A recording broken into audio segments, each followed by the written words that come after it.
여러분 안녕하십니까? 하나님께서 제정하시고 축복하신 이 거룩한 안식일에 하나님의 사랑과 은혜를 풍성히 경험하시는 여러분과 제가 되기를 간절히 바라겠습니다. 네, 오늘 저희가 계속해서 로마서 말씀을 공부를 하고 있는데요. 제가 사실 이번 주 내내 사도 바울과 좀 싸웠습니다. 로마서 7장을 설교를 하기는 해야겠는데 너무 어려운 거예요. 그래갖고 이 말씀을 어제 저녁까지도 이 말씀을 내가 잘 전할 수 있나, 다른 설교를 해야 되나, 이 사도 바울과 씨름하다가 말씀을 준비를 했기 때문에 이 말씀에 하나님께서 우리의 마음속에 주시고자 하는 기별이 있을 거라고 제가 분명히 믿었습니다. 그래서 비록 쉬운 말씀은 아니지만 우리가 최대한 이해할 수 있고 우리의 삶 속에 적용할 수 있는 방법으로 오늘 로마서 말씀을 좀 공부를 하도록 하겠습니다. 오늘 또한 저희가 성만찬이식이 있기 때문에 말씀을 길게 하지 않도록 하겠습니다. 로마서 7장 말씀을 보겠습니다. 로마서 7장 말씀을 볼 텐데요. 제가 왜 이 말씀을 그렇게 어려워했는가 하면 사실 신학자들 사이에서도 이 로마서 7장은 굉장히 논쟁이 많은 장입니다. 이것이 일반적인 기독교에서만 그런 것이 아니라 재림교회 내에서도 이 로마서 7장은 굉장히 신학자들 사이에서, 신약학을 공부하시는 학자들 사이에서도 이 내용에 대해서 의견이 상당히 좀 분분한 편입니다. 그래서 쉽지 않은 장입니다만 이 말씀 속에도 분명히 우리를 위한 은혜가 있습니다. 그래서 로마서 7장 4절부터 6절의 말씀을 먼저 보겠습니다. 신약성경 254페이지에 있는 로마서 7장 4절부터 6절의 말씀을 보겠습니다. 이 사도 바울이 이렇게 말씀하십니다. 그러므로 내 형제들아, 너희도 그리스도의 몸으로 말미암아 율법에 대하여 죽임을 당하였으니 이는 다르니 곧 죽은 자 가운데서 살아나신 이에게 가서 우리가 하나님을 위하여 열매를 맺게 하려 함이라.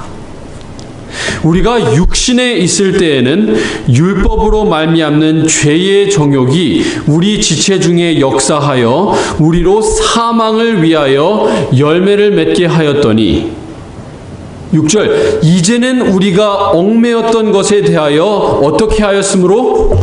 죽었으므로 율법에서 벗어났으니 이러므로 우리가 영의 새로운 것으로 섬길 것이요 율법 조문에 묵은 것으로 아니할지니라. 사도 바울이 예수님을 만나기 이전의 삶은 율법을 통해서 구원받고자 하는 율법주의의 삶을 살아왔습니다. 십계명의 내용뿐만 아니라 유대인들이 만들어 놓은 여러 가지 전통에 따라서, 수백 가지의 전통에 따라서 그가 단 하나도 어기지 않는 채로 살아가기 위해서 그는 정말 각고의 노력을 하면서 살아왔습니다. 하지만 5절에 말하기를, 6절에 말하기를 우리가 얽매였던 것에 대해서 죽었다라고 얘기합니다. 우리는 율법에 대해서 죽었다라고 얘기하고 있는데 많은 사람들은 이것을 잘못 해석하기를 우리가 더 이상 율법을 지키지 않아도 된다라고 해석을 합니다. 하지만 이 6절에 분명한 것은 율법이 죽은 것이 아니라 누가 죽은 겁니까? 내가 죽었다라고 얘기하고 있습니다. 로마서 7장을 잘못 해석하는 방법 중에 하나는 율법이 죽었다라고 해석하는 건데 로마서 7장은 분명히 말하기를 율법이 죽은 것이 아니라 율법에 대해서 내가 죽었다라고 말하고 있습니다.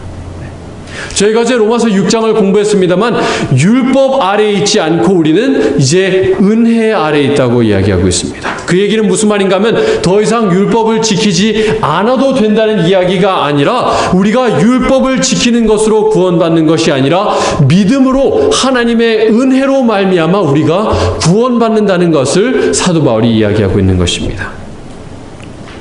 자, 근데 이제 6절에 말하기를 우리가 죽었기 때문에 율법에서 벗어났으니 이러므로 우리가 영의 새로운 것으로 섬기고 율법 조문에 묵은 것으로 아니할지니라 라고 얘기하고 있습니다.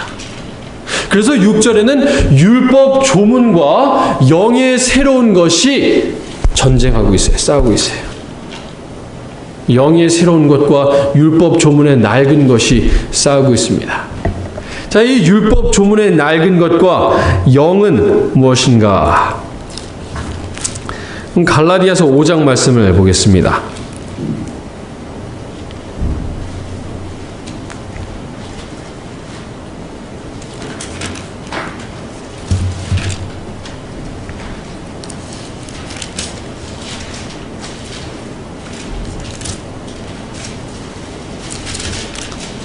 죄송합니다. 고린도후서 3장 말씀입니다. 죄송합니다.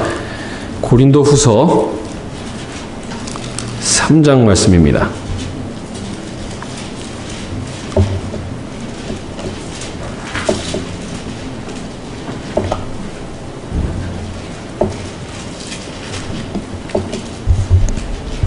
고린도후서 3장 3절 말씀입니다. 자, 두 가지 단어를 마음속에 생각하시면서 보겠습니다. 조문과 영이라는 단어를 마음속에 생각하시면서 저희가 이 말씀을 보겠습니다. 고린도후서 3장 3절입니다. 너희는 우리로 말미암아 나타난 그리스도의 편지니 이는 먹으로 쓴 것이 아니요 오직 살아계신 하나님의 무엇으로 쓴 것이며 영으로 쓴 것이며 또 돌판에 쓴 것이 아니요 오직 육의 마음판에 쓴 것이라. 계속해서 6절 말씀 보겠습니다. 그가 또한 우리를 새 언약의 일꾼 되기에 만족하게 하셨으니 율법 무엇으로 하지 아니하시고 율법 조문으로 하지 아니하고 오직 영으로 함이니 율법 조문은 어떠한 것이요? 죽이는 것이요 영은 살리는 것이라. 7절입니다. 돌에 써서 새긴 죽게 하는 율법 조문의 직분도 영광에 있어 이스라엘 자손들은 모세의 얼굴에 없어질 영광 때문에도 그 얼굴을 주목하지 못하였거든 하물며 영의 직분은 더욱 영광에 있지 아니하겠느냐. 사도 바울이 두 가지를 비교하고 있습니다. 율법 조문과 영에 대해서 이야기하면서 율법 조문은 무엇한다? 우리를 죽인다. 하지만 영은 살린다라고 얘기하고 있습니다. 이 조문이라는 단어는 우리가 자주 사용하는 단어는 아닙니다만 쉽게 말하면 문자입니다. 문자. 율법의 문자는 우리를 어떻게 한다고요? 우리를 죽이지만 하나님의 영은 우리를 살리신다라고 얘기하고 있어요. 자, 이게 무슨 말인가 계속해서 보겠습니다. 14절 말씀을 보겠습니다. 그러나 이스라엘 백성들의 마음이 완고하여 오늘까지도 구약을 읽을 때에 그 수건이 벗겨지지 아니하고 있으니 그 수건은 그리스도 안에서 어떻게 될 것이라? 없어질 것이라. 이스라엘 백성들이 구약 성경을 읽을 때 무엇만 보고 있는가 하면은 율법의 조문, 그 문자만 읽다 보니까 어떻게 구약 성경을 읽고 있는가 하면 수건으로 얼굴을 덮은 것처럼 성경을 읽고 있다고 얘기하고 있습니다.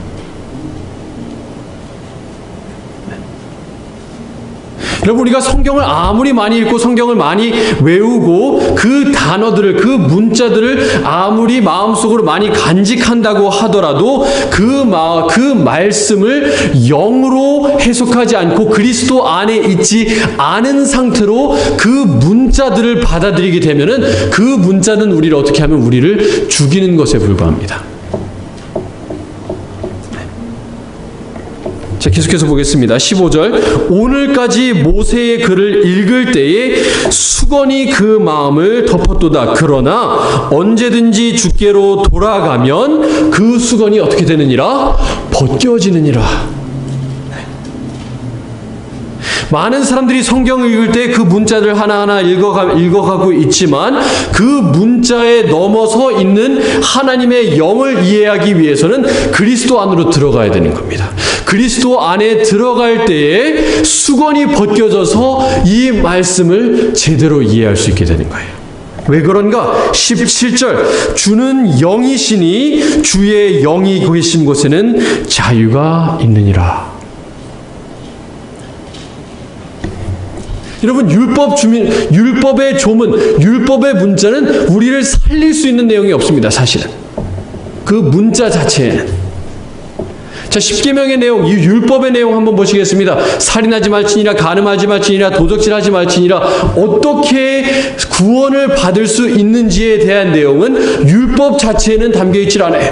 무엇이 죄인지는 정의를 하고 있습니다. 살인하는 사람은 죄인이다. 간음하는 사람은 죄인이다. 거짓 증언하는 사람은 죄인이다. 안식일 범하는 사람은 죄인이다. 우상 숭배하는 사람은 죄인이다라는 문자의 내용 자체에는 우리를 살릴 수 있는 것이 없고 우리가 죄인이라는 것을 정의를 해주고 있는 것입니다.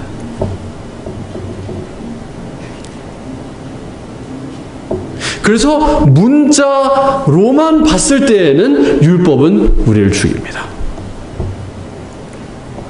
자, 그런데요, 요한복음 4장 말씀을 보겠습니다. 요한복음 4장 23절입니다.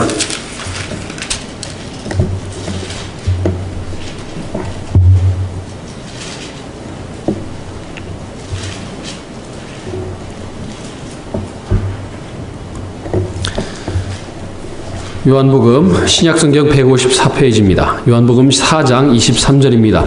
아버지께 참되게 예배하는 자들은 무엇과 무엇으로? 신령과 진정, 혹은 개역개정 성경을 가지신 분들은 영과 진리로 예배할 때가 오나니. 영과 진리가 사실은 더 가까운 편이라고 보시면 되겠습니다. 네, 언어에 가까운 편인데요. 영과 진리로 예배할 때가 오나니 곧 언제라? 곧 이때라. 아버지께서는 자기에게 이렇게 예배하는 자들을 찾으시니라. 우리가 하나님께 나아갈 때 어떻게 예배 드려야 됩니까? 영과 진리로 예배를 드려야 된다고 말씀하고 있습니다. 근데 영은 무엇인가? 24절입니다. 하나님은 영이시니 예배하는 자가 영과 진리로 예배할지니라. 자, 우리가 하나님께 나아갈 때 영으로 하나님께 예배를 드려야 됩니다. 율법의 조문, 그 문자에 사로잡혀서 문자로만 예배 드리는 것이 아니라 영으로 예배 드려야 되는데, 무슨 말인가 하면 우리의 마음을 다해서 하나님께 예배 드려야 된다는 얘기입니다. 네. 그냥 율법의 조문만 가지고 안식일날 아침에 9시 반에 와서 안식일 학교 예배 드리고 11시에 예배 드리고, 그 율법의 조문의 내용만 따르는 것으로는 우리에게 생명이 있을 수 없다는 얘기입니다. 자, 내가 살인하지 않으면 되지, 간음하지 않으면 되지, 도적질하지 않으면 되지, 내가 거짓 증언하지 않으면 되지, 그 내용만으로는 우리에게 생명이 없고, 그것을 정말 마음을 다해서 하나님, 제가 진정으로 하나님께 예배드리기를 원합니다. 하나님, 제가 하나님 안에 정말로 거룩한 삶을 살기를 원합니다라는 마음이 없이는 십계명을 지키는 것이 아무런 의미가 없다는 거예요. 11시 반에 예배를 시작하면서 하나님 11시 반에 예배 시작하는 시간이기 때문에 왔습니다. 문자가 그렇게 하라고 했기 때문에 왔습니다가 아니라 정말로 진정으로 하나님을 사랑하는 마음을 담아서 11시 반에 예배 드리는 우리에게 영적인 축복이 있고 하나님께서 그런 예배를 원하신다는 것입니다. 영으로 드리는 예배를. 문자에 사로잡히는 것이 아니라 마음을 담아서 그 문자의 내용대로 예배드리는 사람에게. 자, 영과 진리로 예배한다고 말씀하셨는데, 그렇다면 진리는 무엇일까요? 요한복음 17장 말씀을 보겠습니다. 요한복음 17장 17절의 말씀입니다.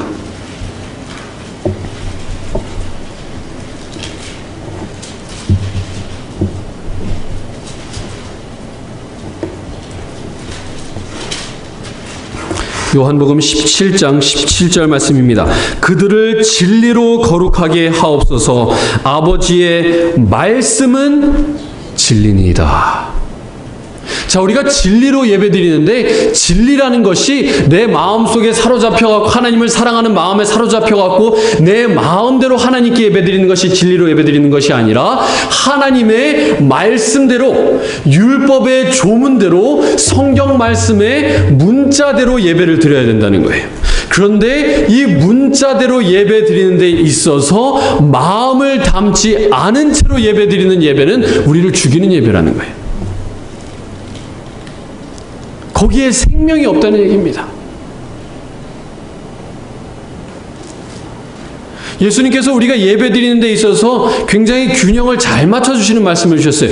영으로도 예배를 드리지만 우리의 마음을 다해서 예배를 드리고 하나님을 사랑하는 마음을 담아서 예배를 드리지만 진리에 벗어난 예배를 드려서는 안 된다는 얘기입니다. 문자 조문대로 하되 사랑을 담아서 조문대로 해야 된다는 얘기입니다. 자, 그래서 로마서 6장 말씀으로 7장으로 돌아가겠습니다. 로마서 7장 6절을 다시 보겠습니다.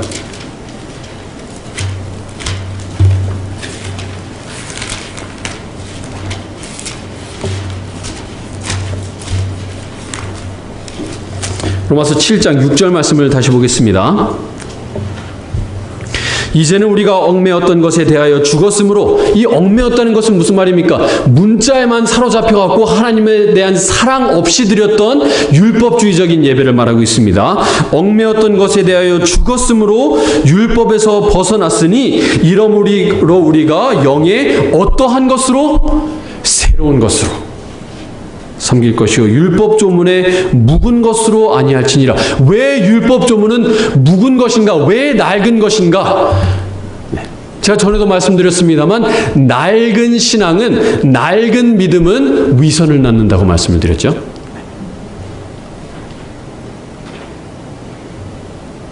영의 새로운 것은 무슨 말인가 하면 매일매일의 삶 속에서 예수님 안에서 죽고 죄에 대하여 죽고 날마다 부활의 삶을 사는 신선한 신앙, 새로운 신앙, 낡은 신앙이 아니라 20년 전에 30년 전에 예수님 믿었던 그 구닥다리 신앙으로 신앙하는 것이 아니라 날마다 예수님 안에 새로운 생명을 얻는 영의 삶을 살 때에 이 율법 조문이 우리의 마음속에서 새롭게 살아난다는 거예요. 자, 9절 말씀 보겠습니다. 사도 바울이 이렇게 얘기하십니다. 전에 율법을 깨닫지 못했을 때에는 내가 살았더니 계명이 이름에 죄는 살아나고 나는 죽었도다. 자, 여기 사도 바울이 율법을 깨닫지 못했을 때에 대해서 얘기하고 있습니다. 자, 사도 바울이 십계명을 몰랐을 때가 있었습니까? 없었습니까? 네. 실질적으로는 없었습니다. 물론 아기였을 때는 십계명이 무엇인지는 몰랐겠습니다만 어렸을 때부터 부모님으로부터 신앙적인 교육을 받았기 때문에 십계명에 대해서 알았어요. 사도 바울이 하나님을 믿고 나서 자기의 이전에 갖고 있던 신앙에 대해서 말하기를 율법의 의로는 흠이 없었다라고 빌립보서 3장 6절에 얘기하고 있습니다.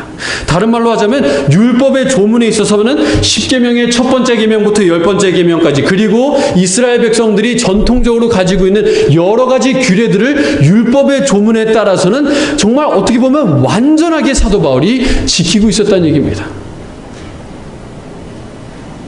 하지만 사도 바울이 율법을 제대로 깨닫지 못한 채로 율법을 지키고 있었습니다. 무슨 말인가?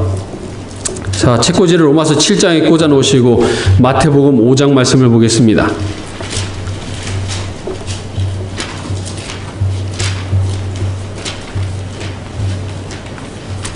마태복음 5장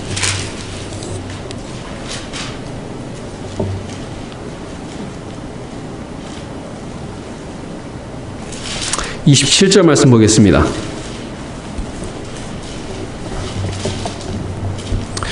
또 간음하지 말라 하였다는 것을 너희가 들었으나, 간음하지 말라는 얘기가 어디에 나옵니까? 십계명에 나옵니다. 간음하지 말라 하였다는 것을 너희가 들었으나 28절 나는 너희에게 이르노니 예수님께서 말씀하시기를 음욕을 품고 여자를 보는 자마다 마음에 이미 어떻게 하였느니라? 간음하였느니라. 율법의 조문만 놓고 봤을 때는 사도 바울이 단 한 번도 다른 여자와 간음한 적이 없다고 할 수 있겠지만 그의 마음속에 다른 여자를 보고 음욕을 품었을 때에 그는 이미 어떻게 한 겁니까? 십계명을 범한 것입니다. 사도 바울이 율법을 깨달았다는 얘기는 십계명에 무슨 내용이 있는지 그 문자가 무슨 내용인지를 알았다는 내용이 아니라 그 십계명 너머에 있는 정신을 깨달았을 때에 자기가 얼마나 부족한 인간인지를 깨닫게 됐다는 얘기입니다. 내가 십계명을 잘 지키는 줄 알았는데 그것이 아니라 내가 진정한 죄인이라는 것을 사도 바울이 십계명의 정신을 봤을 때 알게 됐다는 얘기예요. 자, 마태복음 22장 말씀 보겠습니다.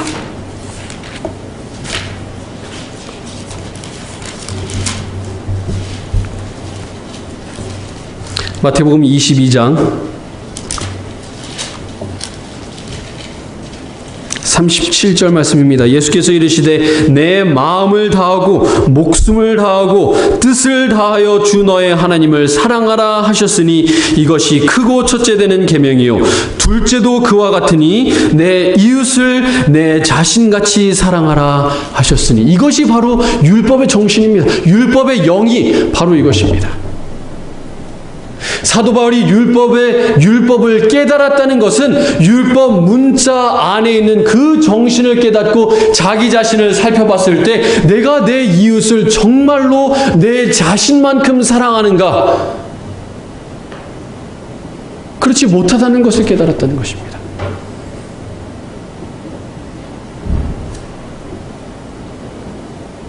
여러분, 영의 새로운 것으로 하나님을 섬기시는 여러분과 제가 되시길 바랍니다.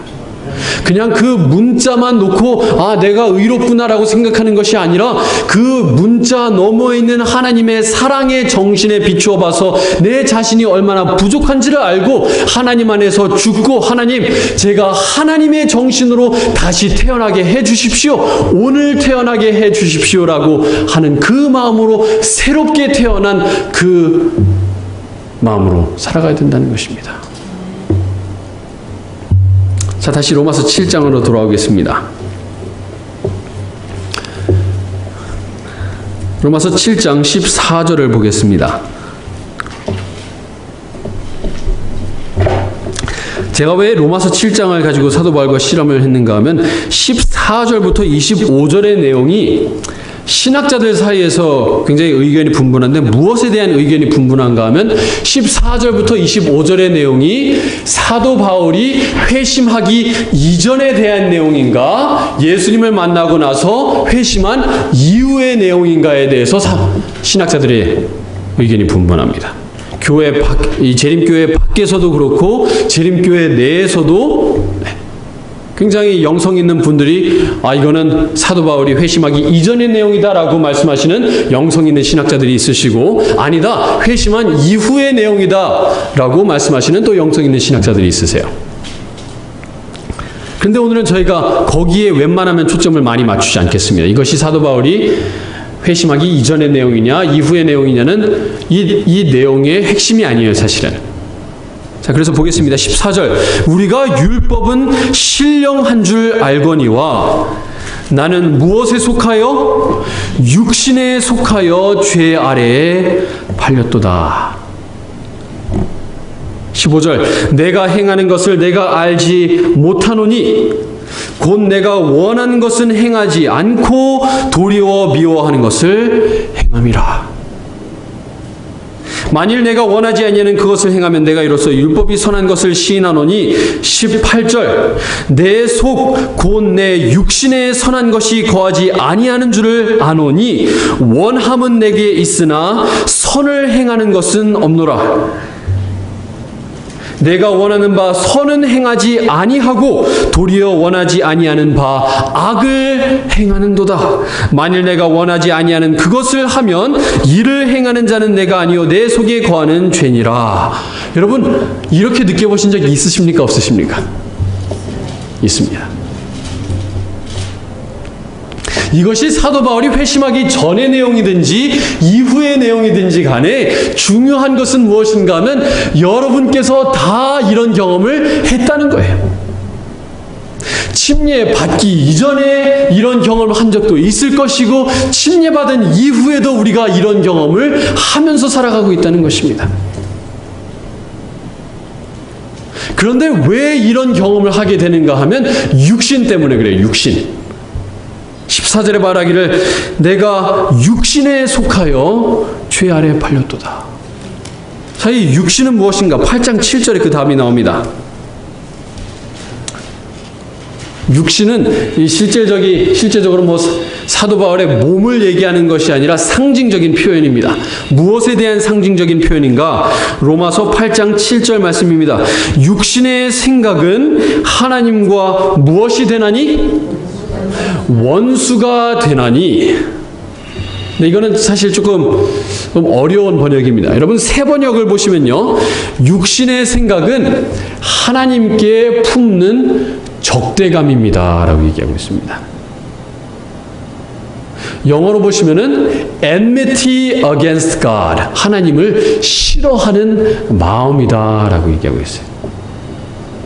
사도 바울이 육신을 얘기할 때 10중 8구는 무엇에 대한 이야기인가 하면 자기의 몸에 대한 내용이 아니라 자기가 본성적으로 가지고 있는 하나님을 싫어하는 마음에 대해서 얘기하고 있는 것입니다.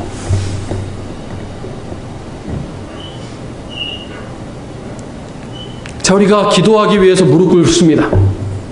정말 예수님처럼 밤새도록 기도하고 싶은 마음이 있지만 그렇게 하지 못하는 이유는 무엇 때문입니까? 내 마음속에 본능적으로 하나님을 미워하는 마음이 있기 때문에 그래. 내가 태어난 것 자체가 하나님을 사랑하도록 프로그래밍 되고 태어나지 못했다는 거예요. 안타깝게도. 성경을 읽어서 정말 즐거워갖고 여러 장을 계속 술술술술 읽어 나갈 수 있으면 좋겠습니다만, 때로는 내가 꾸벅꾸벅 설교 들으면서 졸고 내가 말씀을 읽으면서 조는 이유는 무엇인가 하면 내 육신이, 내 기본적인 마음 상태가 하나님을 미워하는 마음 상태로 태어났기 때문에 그렇다는 거예요.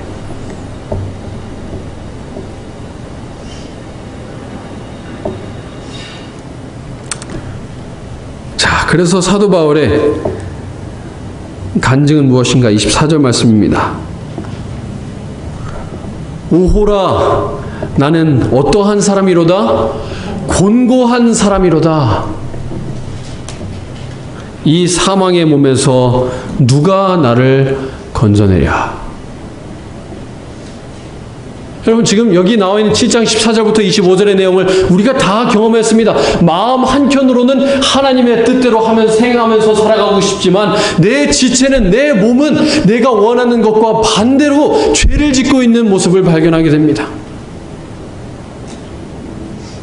내가 다른 사람을 정죄하지 않고 싶지만 다른 사람을 비난하고 싶지 않은 마음이, 내가 율법을 알아서 그리고 하나님의 뜻을 알아서 그렇게 하고 싶지 않지만 나도 모르게 내 입에서는 다른 사람을 비난하는 모습을 볼 때에 오호라, 나는 곤고한 사람이로다. 누가 나를 사망의 몸에서 건져내랴. 도대체 내가 어떻게 할 것인가?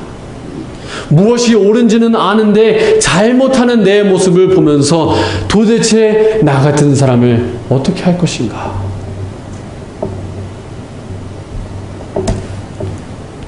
자, 시대의 소망의 말씀에 이 말씀을 인용하고 있습니다. 어떻게 할 것인가? 많은 사람들이 그들의 무력함을 깨닫고 그들을 하나님과 조화되게 해줄 영적인 생명을 갈급한다. 그들은 헛되이 그것을 얻기 위해 분투한다. 그들은 절망 가운데서 오호라, 나는 곤고한 사람이로다. 이 사망의 몸에서 누가 나를 건져내려고 부르짖는다. 이렇게 낙심하고 몸부림치는 자들은 어디를 쳐다보라? 위를 쳐다보라.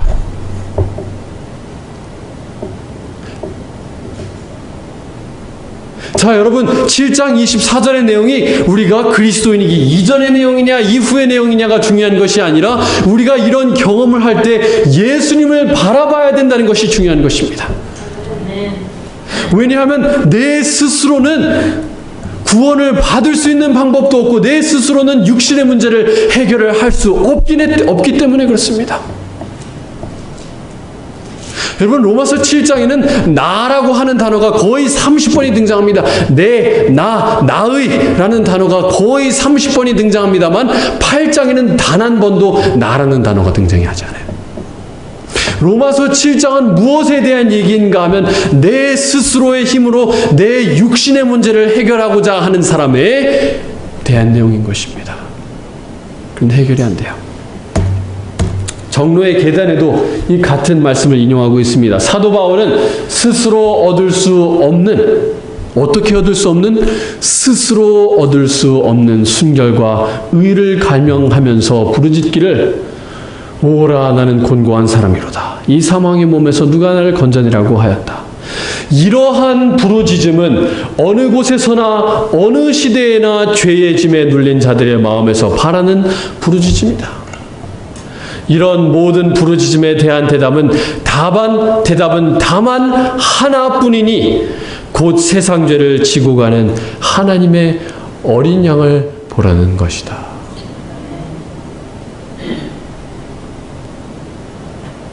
여러분, 우리는 다 이런 경험합니다. 옳은 것이 무엇인지를 알고 옳은 것을 옳은 것대로 하고 싶어하는 마음은 있지만 반대로 하는 내 모습을 바라볼 때에 어떻게 해야 되는가? 예수님을 바라봐야 되는 것입니다.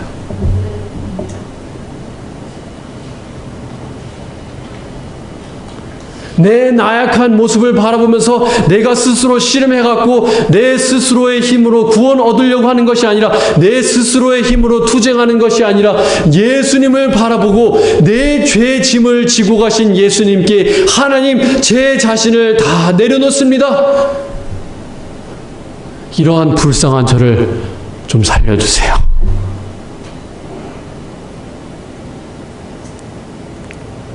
7장 25절입니다.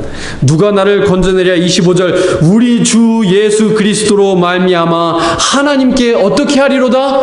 감사하리로다.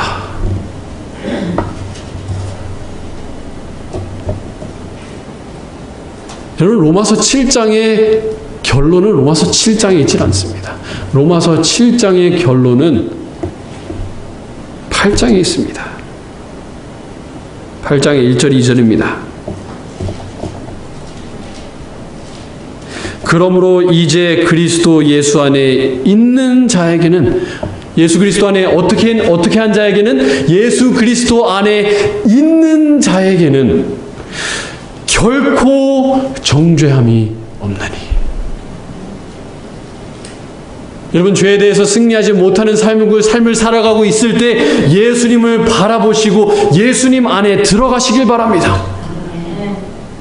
2절입니다. 이는 그리스도 예수 안에 있는 생명의 성령의 법이 죄와 사망의 법에서 너를 해방하였음이라. 율법이 육신으로 말미암아 연약해서 할 수 없는 그것을 하나님께서는 하시나니, 곧 죄로 말미암아 자기 아들을 죄 있는 육신의 모양으로 보내서 육신의 죄를 정하여서 육신을 따르지 않고 그 영을 따라 행하는 우리에게 율법의 요구가 이루어지게 하려 하심이니라. 여러분, 승리할 수 있습니다. 율법의 요구가 우리 안에서 이루어질 수 있다고 말씀하십니다. 하나님을 목숨을 다하고 마음을 다하고 뜻을 다해서 사랑하고 내 자신처럼 내 이웃을 사랑하라는 그 요구가 이루어질 수 있는데, 그리스도 안에 있는 자는 그것이 이루어질 수 있다고 말씀하고 있습니다. 예수님을 바라보시기 바랍니다. 그리스도 안에 들어가시길 바랍니다.